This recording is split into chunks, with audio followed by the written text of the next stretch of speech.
Welcome back. I'm Uday Pratap Singh. You're joining us on NewsX. Our big focus this hour in a push for the Women's Reservation Bill. The central government has proposed to increase the number of seats in the Lok Sabha from 543 to 850, according to a copy of the draft exclusively accessed by NewsX.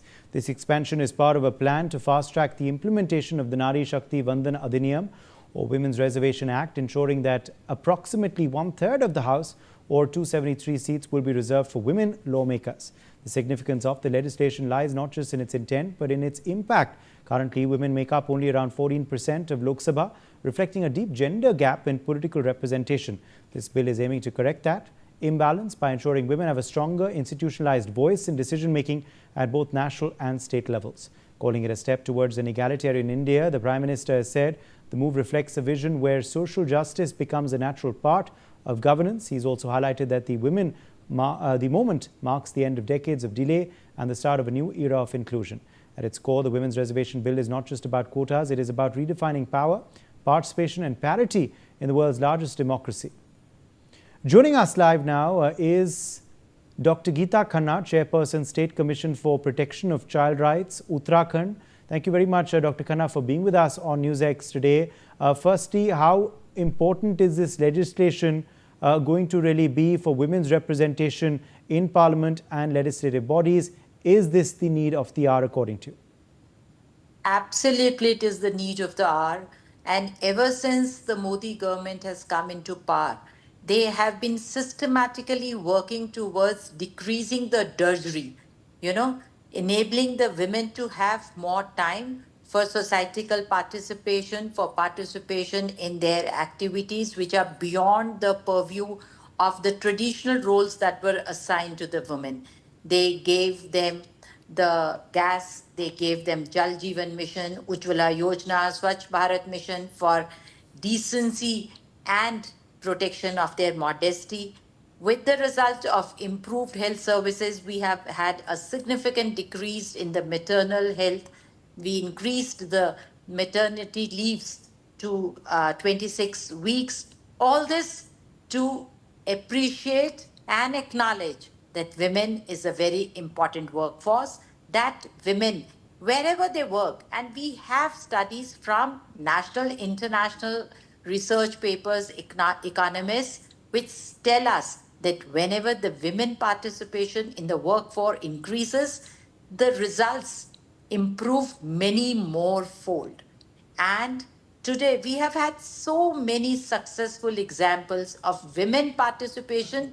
The Chandrayaan 3, we all remember, with their glowing bindis and saris, and all of the whole women team, the way they led the country, and so many Olympics or sports or corporate world, we see women shining.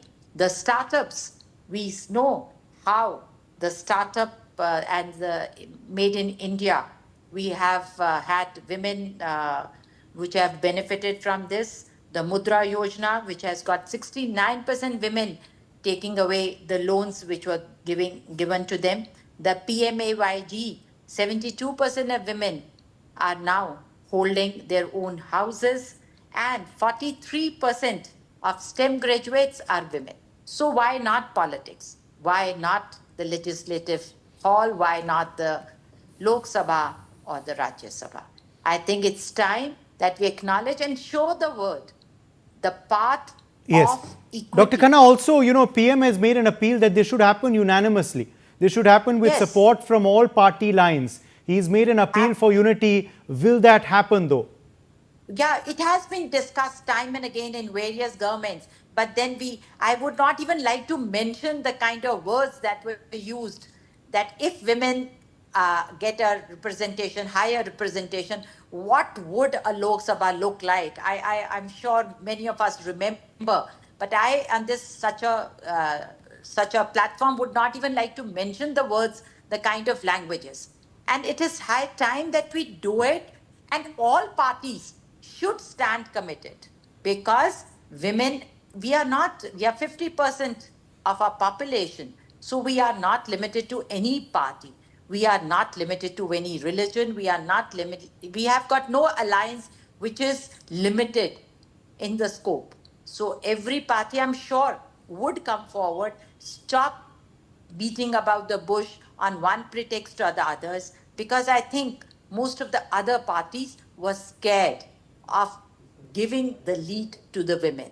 Because Modi ji, ever since he has come, even over and above the party, I think it is our Prime Minister Modi who has always talked of women-led development. बहुत हुई बात, अब नारी सशक्तिकरण की, अब नारी lead करेगी. We have to lead, we have to represent, and our country traditionally has always been all about Shakti. And in this country, it is, I think, our duty to show the world a light even today. Yes, also, Dr. Khanna, how do you believe governance will change with more women in decision-making roles?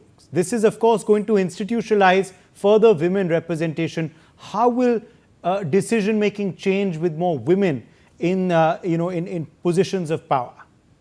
Okay, so as you know, I'm a doctor, I'm a medical doctor, and women are endowed biologically through the God's gift, that we are multitaskers. Our centers of emotions and the chintan, the vivek, they are actually more advanced than the men. And wherever women lead or wherever we have women at the helm of the affairs, be it a director, a company leader, in the corporate world, we know that the results are better. We know how to manage things and take the society and the families and the country along with it. All great leaders have been made and nurtured by women. So we are the natural guardians, We have been endowed by this quality through the God. And there is no denying the fact that when women lead from the front, it is the progress which is never in conflict either with the humanity or with the environment or with the evolution of the society. The kind of the nurturing that is endowed into us makes us natural leaders. If you remember, there was a very strong popular message once conveyed by Yes. a IIM interview where they said, who is the best manager? And at that time, people named various ladies who were leading on the corporate. But the answer was an Indian housewife. Right. Dr. Khanna, Nothing thank you goes very much. short. Thank you very much for joining us with your perspective on this big story. Let me also join now former Member of Parliament Sunita Duggal,